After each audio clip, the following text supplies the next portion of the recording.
Dulunya waria, Rihye TKI di Amerika Serikat kini sukses usai hijrah bongkar amalannya. Kisah hidup yang viral di media sosial, perjuangan Rihye, seorang TKI dulu waria kini hijrah dan hidup sukses di negeri orang.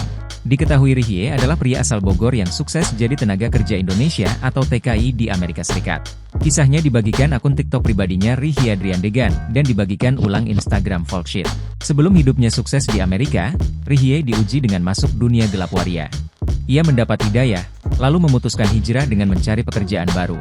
Tak disangka setelah pensiun menjadi waria, Rihye mendapat pekerjaan di negara Paman Sam, Amerika Serikat. Di sanalah ia memulai kehidupan barunya hingga merasa telah mencapai kesuksesannya. Kini ia memiliki pekerjaan tetap di Amerika sekaligus menjadi konten kreator. Rihye mengaku rezekinya mendapat pekerjaan di Amerika karena sebuah amalan yang dia kerjakan. Ia mengungkap amalannya tersebut adalah membaca doa ayat 1000 dinar. Rihye mengaku amalannya itu terinspirasi dari artis Prilly Latuconsina yang juga mengamalkan doa tersebut.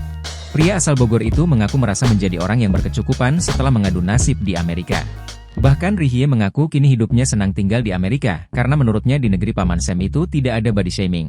Selain itu, Rihye merasa pekerjaan di Amerika selalu dihargai. Diketahui di Amerika Serikat, Rihye bekerja sebagai waiters atau pelayanan. Meski hanya menjadi seorang pelayanan, gaji yang diterimanya cukup fantastis.